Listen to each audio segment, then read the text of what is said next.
Good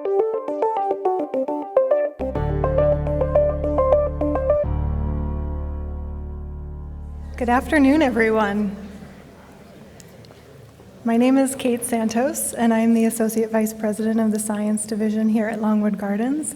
And it is my absolute pleasure to welcome you to Longwood today and to our Science Series presentation for the month of February. So I am incredibly pleased to introduce to you today's speaker. John Leader began his career here at Longwood Gardens after graduating from Penn State with a degree in plant science. He started as a grower and was responsible for cultivating many of the Mediterranean plants he's going to talk to you about today. And you might have a chance to see if you've walked through the West Conservatory. John has become an invaluable member of our science floriculture production team and is now a Floriculture Manager where he oversees the propagation, cultivation, care, and delivery of seasonal plant material across 35,000 square feet of greenhouse space. John leads a team of growers skillfully tending to a diverse variety of crops, including poinsettias and hydrangeas, and leveraging specialized horticultural techniques to transform plants into standards or tree forms and very, very large baskets, which I'm sure many of you will enjoy and see today in the conservatories. John will be talking to you today about how we apply the art and science of horticulture to grow Mediterranean seasonal plants that reimagine our landscape under glass.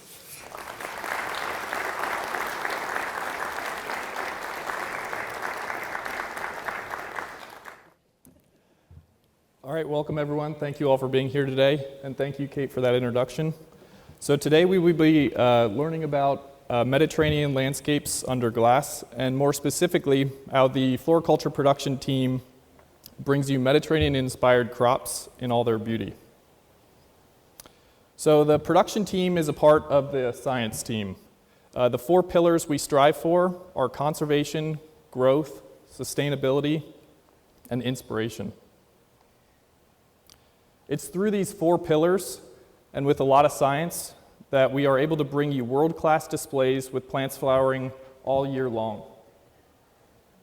A little bit about myself. I started as a seasonal employee here in 2015.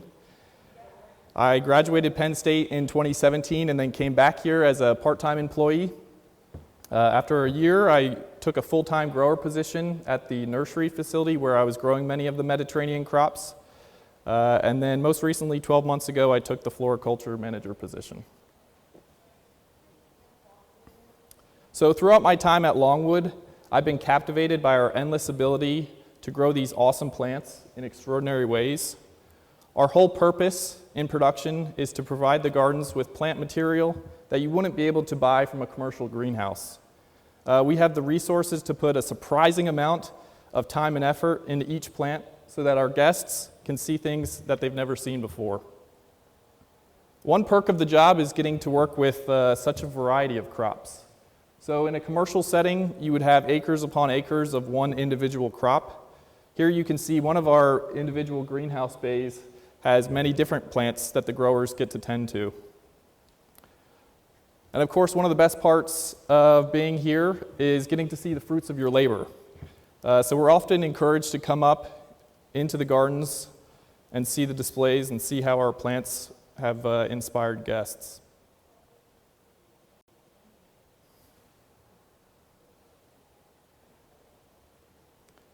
So what is a Mediterranean-inspired landscape? Oftentimes, when given the task of growing certain plants, it's best to see how they're grown in the wild in order to see their native habitats so that we can mimic that in our greenhouses. So when looking at a world map, all the areas in yellow you see here are Mediterranean climates. Longwood draws plants material from all of these locations in order to bring you our displays. Mediterranean environmental characteristics are defined by their seasonality. They often have mild, wet winters with hot, dry summers. And because of this dryness, they often have thin, nutrient-poor soils. And they're located between approximately 30 degrees and 40 degrees latitude on the western side of continents, typically near a large body of water. And that large body of water to the west of them often helps regulate their temperatures. So you can see Longwood is at 40 degrees latitude, but we do not have that western body of water that's regulating our temperature, unfortunately. When compared to a Mediterranean climate, you can see that our own in southeastern Pennsylvania tracks closely to the average temperatures over the year. This means that we can grow and display Mediterranean crops more sustainably. Less heating means less fuel inputs.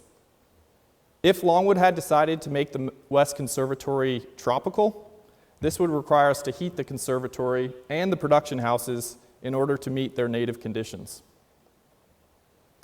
And through thoughtful construction of the West Conservatory, Longwood has implemented energy-efficient technologies such as geothermal heating and cooling, passive air ventilation, and adaptive shading. So being that these Mediterranean crops can thrive in such harsh conditions, it begs the question, how can Mediterranean plants tell the season? The three ways are light, temperature, and soil moisture. And it's important for these plants to know what year it is for the reasons such as water and pollinator availability. So first off, light. Plants measure light through a process called photoperiodism. This is the measure of length of time that they are not receiving sunlight. In nature, this would be considered nighttime. This is a reliable indicator for plants to know what season it is, because temperatures can vary year to year, but light levels stay consistent per that time of year. Secondly, we have vernalization. So vernalization is the process by which certain plants require a prolonged cold exposure to trigger flowering. This cold triggers the activation of flowering pathways so that the plant can flower in early spring when conditions are still mild.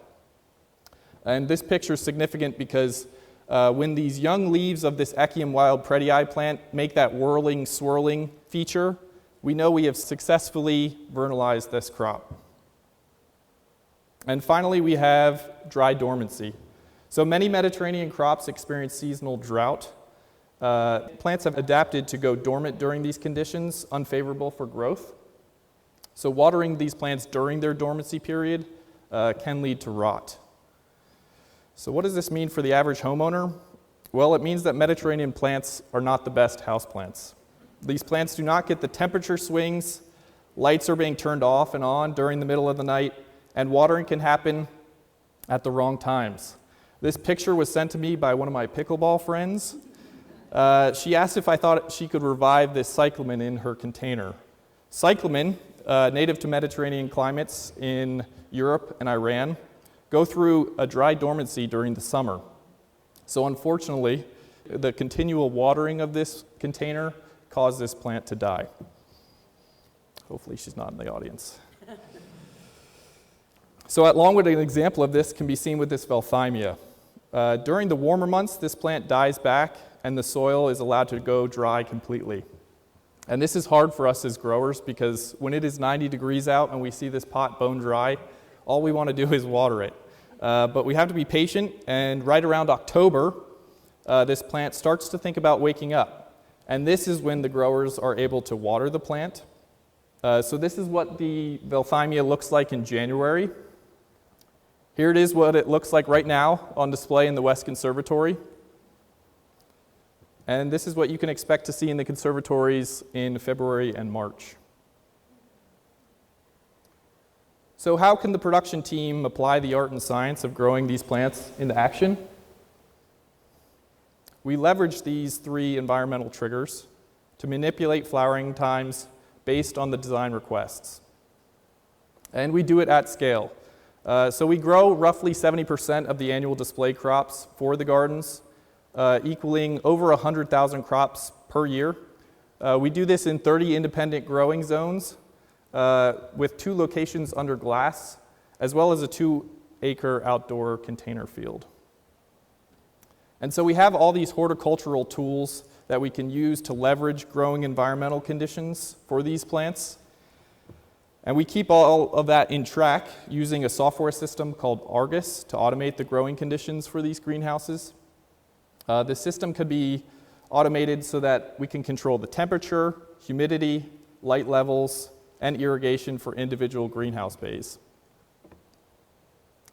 Here's an example of one of our greenhouse bays.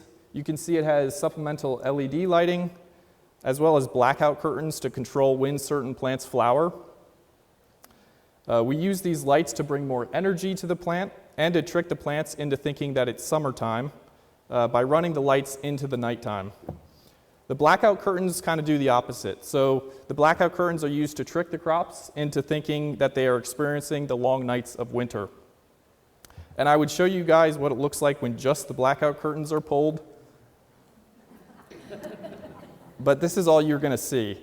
So the plants need it very dark. Every August, the facilities team and I walk through the houses that we plan on black clothing, and we pull those curtains, and I walk around with a light meter, making sure that there's no light bleed that goes above 2 micromoles. So I can walk around with that light meter and make sure that none of those plants are going to think that it's daytime. Back in the old days, they used to use newspaper. So they'd hold out that newspaper, and if they could read the words easily, they would know that it's still too bright in there, and the plants would think that it's still daytime. So this is an aerial view of one of our growing facilities. Each of these 17 zones are independently climate controlled. You can see some of the greenhouse bays are fully shaded, partially shaded, or there's no shade at all. And we have 2 methods of cooling the houses. We have pad and fan cooling and open roof. So currently at this growing facility, we have many different temperatures ranging from 68-degree lows and 35-degree lows. Here I am illustrating the warmer houses in red with the cooler houses in blue. The yellow outlined houses are houses where we're growing the majority of our Mediterranean crops. So you can see how this is going to be more sustainable for our cool PA weather. So how does it all come together? It takes years to put these displays together, and that's because it often takes a year or more to grow these crops. After receiving the plans from the designers, our production coordinator, who puts all of these plants into a different software system, uploads the individual crops into a production schedule. Our growers then use this production schedule to successfully grow a crop for their target display date. And we're going to walk through some examples of my favorite Mediterranean crops so you guys get a better picture of what that looks like. So this is Echium candy canes Select Blue. It's a herbaceous perennial native to the island of Madeira. Being a perennial, we are able to propagate these plants from cuttings that we take from stock plants that we hold. This decreases the amount of time it takes to grow this plant on a bench, and it keeps the flower color consistent.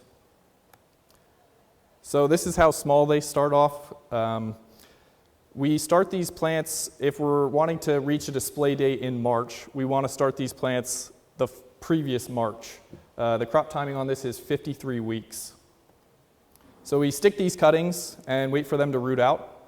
And then we spend the next 3 months bumping this crop up slowly in order for their roots to go through proper dry cycles. And this is when we consider what soil should we use. So for our echiums, we choose this more coarse, barky mix on the left as opposed to the more fluffy, all-purpose mix on the right. And this is to more closely mimic the native conditions of that echium plant. So that coarse, barky mix is going to hold less water in the pot, and it's going to hold less nutrients.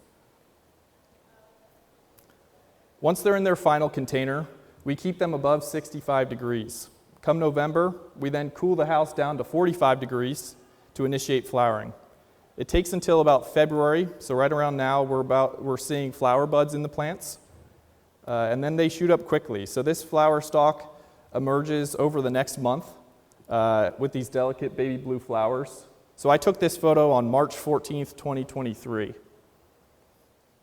The production team then delivers these crops at peak bloom to the conservatory, where they work their magic and create these beautiful displays. Here's another example, Echium wild predii. I call it the sensitive cousin of Echium candy cans. It's a little bit more tricky to grow. So it's endemic to the Canary Islands. This plant has a narrow climate niche and a small distribution. So it's believed that it will be negatively impacted by a changing climate. And that's just one of the reasons why Longwood is important. because if we don't know how to grow something, we can't conserve it. Of course, the impressive aspect of this plant is the tall flower spike. So over 12 months, it can grow up to 6 feet tall in its container. And being a biennial, we have to start this plant from seed. So a biennial just means that it takes over a year for it to complete its full life cycle. In nature, it would take 16 to 18 months for this plant to go fully through its life cycle, but because we're manipulating the environment in the greenhouse, we can make this plant flower in 12 months. So they quickly put on size in this basal rosette form. And because both echiums are native to similar environments, they can grow in the same greenhouse. But Echium wild predii is slightly more sensitive to overwatering. You can see we have automated drip lines on all of these benches, but they're not being used. So each one of these pots is spot watered for the entirety of its time in production.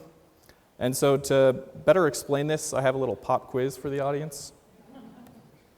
All right, so would I water this pot, which you can see is pretty wet and dark?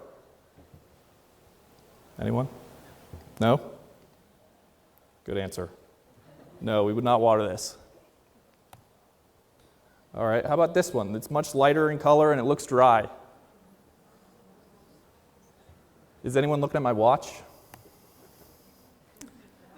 I'm tricking you guys. So if you look at my watch, you can see that it is 4:39 p.m. in January. So this is much, much too late to water this plant.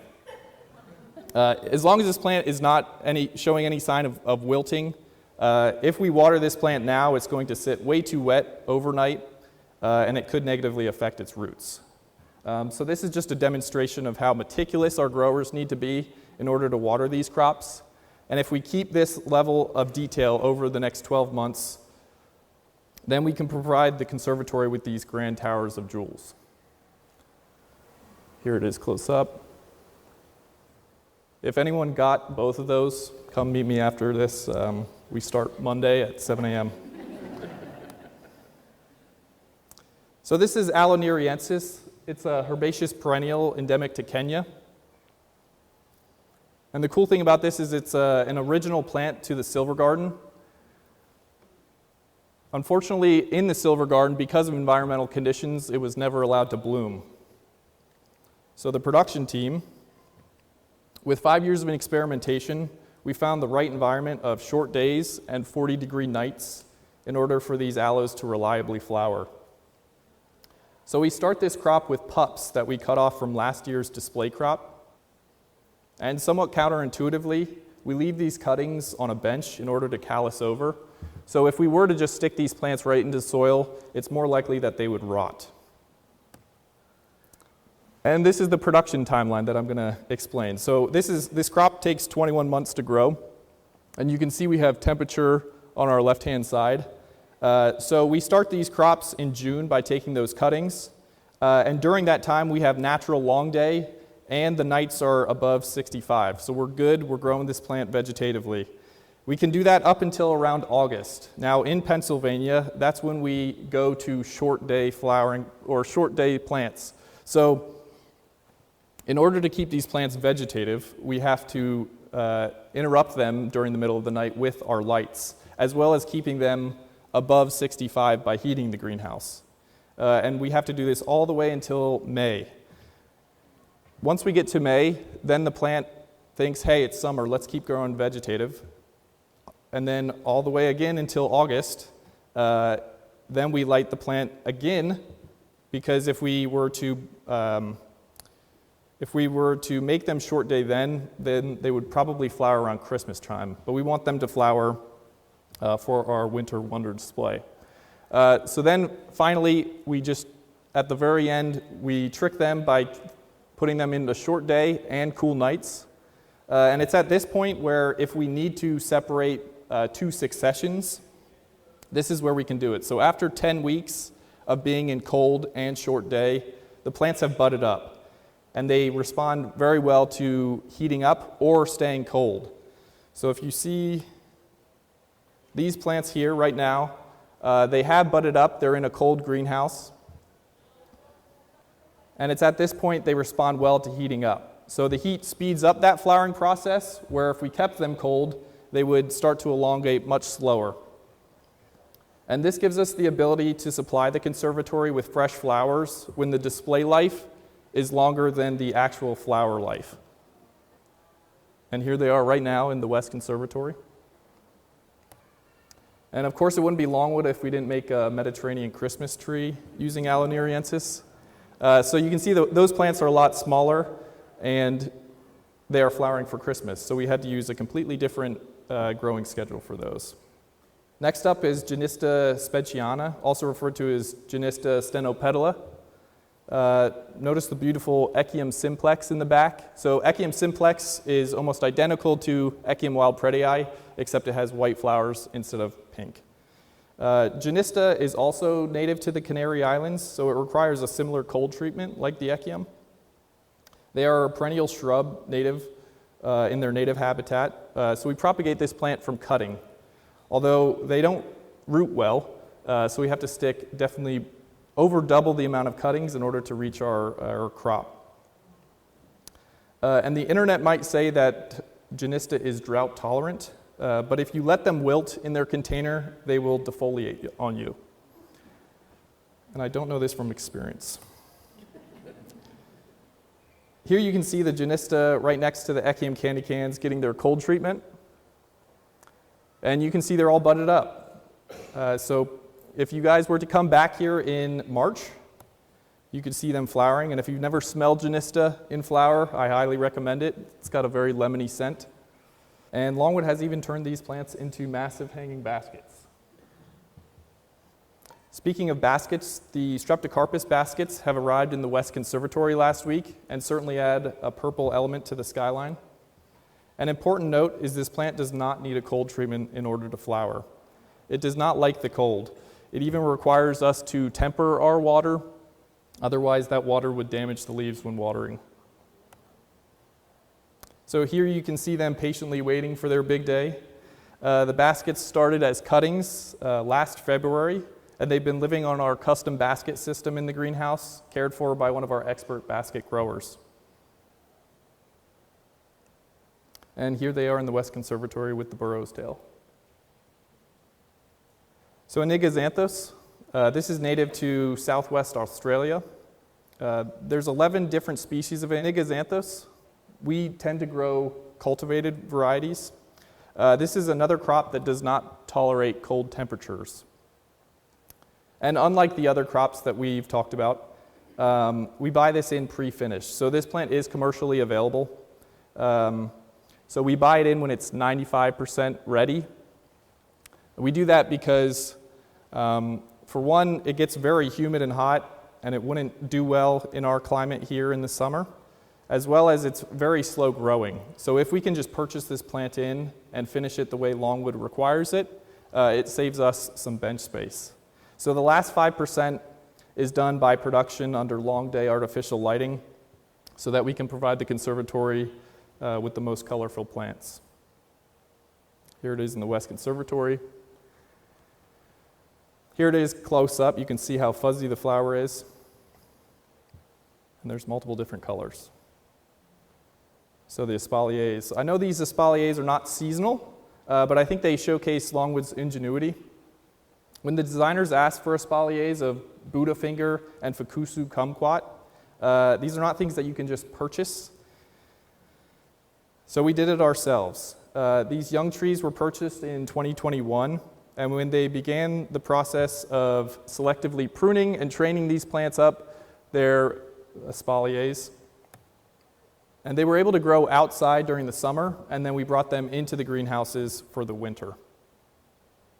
And these trees are now a cornerstone of the plant palette in the West Conservatory that will hopefully just improve with age.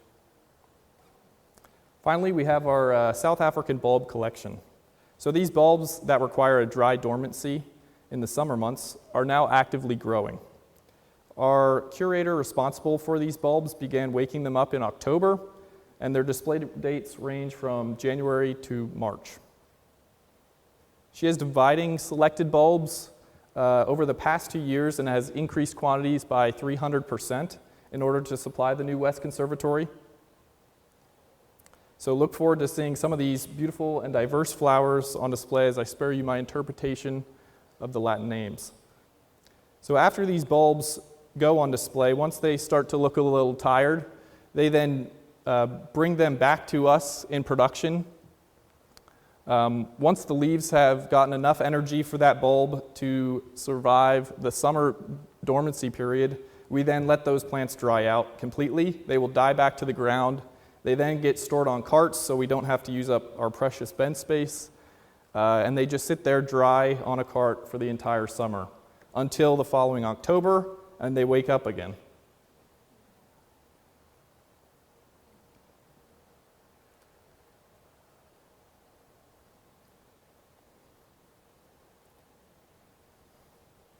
So this will be a test if you guys can spot any of these outside.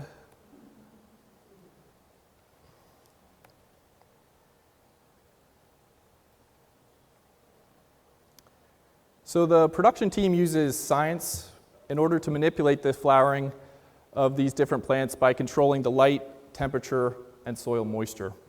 And our goal is to provide the public with unique flowers to bring you beauty, joy, and inspiration. I hope you guys can go out into the gardens and hopefully have a better understanding and appreciation for the plants you see out there. Thank you.